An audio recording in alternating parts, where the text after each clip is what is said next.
On April 5th, 2025, a bizarre thing happened. Two Belgian teenagers and later one Kenyan and a Vietnamese man were caught smuggling something out of Kenya. This wasn't any sort of drugs or the usual illegal ivory that is smuggled out of the country's borders. Instead, it was ants. Specifically 5,400 exotic giant African harvester ants that were carefully packed into test tubes.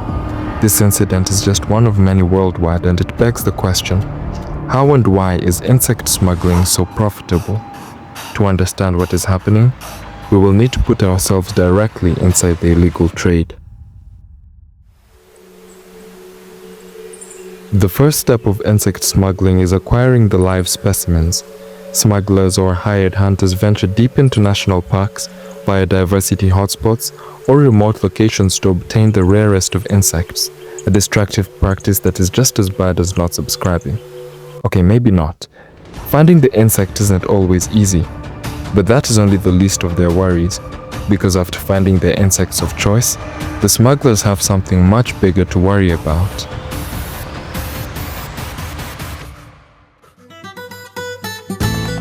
In most places where exotic insects are found, the market for them locally is not very large at all. So in order to create a significant profit, smugglers need to get their insects out of the country of origin and into either Europe or the United States. However, this is not an easy task because there are many laws that prevent the exportation of wildlife without permits.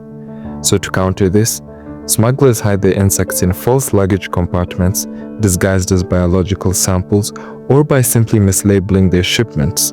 For example, a box of insects might be labeled as plush toys. In case they are caught, some carry fake documentation that says that the insects were obtained legally, while in reality, they were not. And when they're finally in their destination, the smugglers sell their insects in some of the most obvious ways.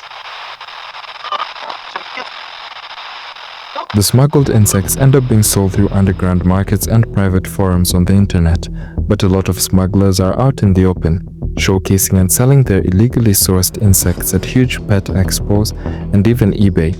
One quick search on the site will lead you to many exotic species of butterflies and other insects being sold there, some of them being legal and many of them being highly illegal. The crazy thing about insect smuggling is it is a huge business with an insanely large market and demand. Some groups of rare live species can cost thousands of dollars. Even more insane is that since there is no centralized database that is actively monitoring this illegal trade, we do not know how many insects are being smuggled globally. The United States alone seized at least 9,000 insects between 2018 and 2019, and it will not be surprising to hear that the number is rising. And those are only the insects that were found. It is certain that there are more than 9,000 insects being smuggled into the United States alone.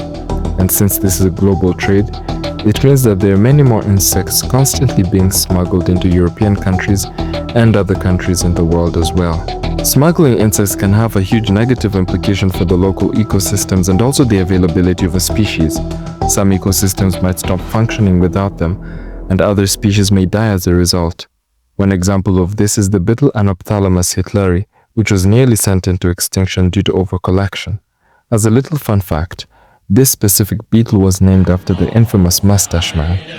Unfortunately, the story does not end here, as there are many other wild animals that are being trafficked and are part of a huge illegal global trade worth millions, but that's a different story by itself.